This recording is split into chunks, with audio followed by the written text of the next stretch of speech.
Hey guys, welcome back to my channel. So this video is the part 3 of my college series, and this video is going to be all about how to improve your study skills so that you can improve your GPA. I have 10 tips that I personally use, and I have tested it and it works for sure in helping you to learn how to have a better study habit and in that way increase your GPA. The first thing here that I have is number 1, read the syllabus in its entirety. So on the first day of class, professors usually give students this thing called a syllabus where they outline every single assignment and project or test that's going to be given in that class. And what a lot of people don't do is that they don't read the entire syllabus and they just like shove it somewhere or whatever. And I recommend that you read the entire syllabus to know what materials that might be needed in a class. For example, materials that may not necessarily be needed but is like suggested by the professor, and that is something that you would definitely want to get. Even though it's not needed for the class but it's suggested by the teacher, you should definitely get that. So before I go any further, I'm going to show you guys where I normally put my syllabus whenever I get it. I normally get this binder that has the clear front right here, and I just stick my syllabus right here through the flap. And having this clear front right here allows me to easily see the syllabus without having to open the binder and flip through pages and things like that. And as we go along in class, I take out the syllabus and I flip it to the week that is correspondent to that week, and I just stick it right back in here.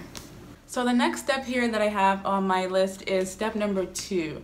Choose where you sit in class wisely. Also, choose who you sit next to wisely. So I know many people might not really think about this as a tip to help you in college, but choosing where you sit in class is very important, and who you sit next to in class is very important as well. If you sit in the front of the class, studies show that you are more likely to get an A in the class than if you sat like all the way in the back. And also, who you sit next to in class is very important because you want to sit next to someone who is also focused in class and someone that comes to class every single day. Just someone that is really reliable and someone you can actually trust. So the third tip that I have here is taking notes. So I use the Roman numeral style of taking notes, where you have the Roman numeral 1, and then you have the title, and then you have something about that heading, and then you have A, and then you have a different subheading, and then B, and then C, and then Roman numeral 2, and that's just how I go on in taking notes. But you can also do the Cornell note system style if you would prefer that.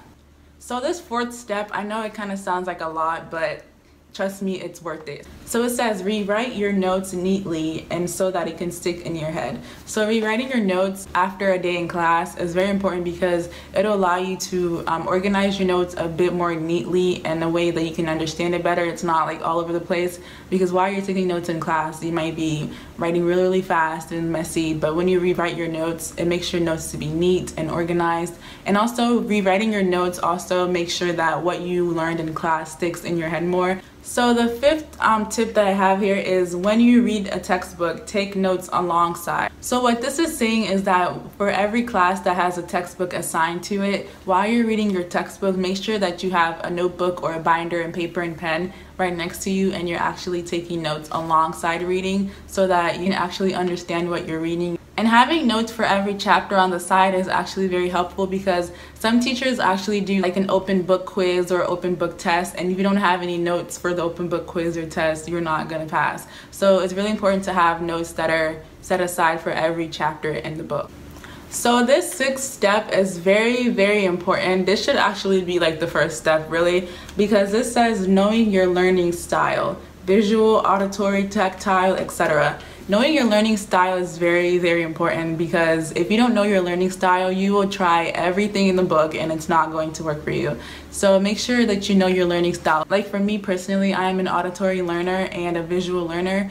So that's why I do a lot of note taking, and I also watch a lot of tutorials online after class. Another tip that's really perfect for visual learners are PowerPoints. PowerPoints really help me in class because I just feel like I'm more organized when I can actually see what I'm taking notes on in class. A great tip for auditory learners would be to use things such as like an audiobook. For example, if you have a class where you're assigned to read a certain book for the class, I usually go online to find an audiobook of that book. So the seventh step that I have here is become best friends with your professor. Make sure they know you by your name. So being close with your professor, if possible, is very good in college because that'll allow them to help you whenever you need any help or anything like that. And also going to their office hours will help them to know who you are by your face and by your name. Another way to become close with your professor is by engaging in class. So whenever you're in class, like I said earlier, sit in the first 10 rows if you can, or if you can, the first row, because that'll allow you to be more engaging in class with your professor.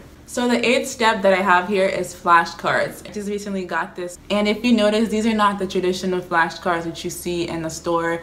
This one has a spiral right here, and I absolutely love flashcards that have spiral right here. It allows me to flip the flashcards as I go along instead of having like loose pieces of flashcards everywhere, and I just feel like this is more organized and I have everything together in one place. So this next step that I have here, it says make use of your planner. In my previous video, I showed you guys my planner and how I use it for school and to help me stay organized.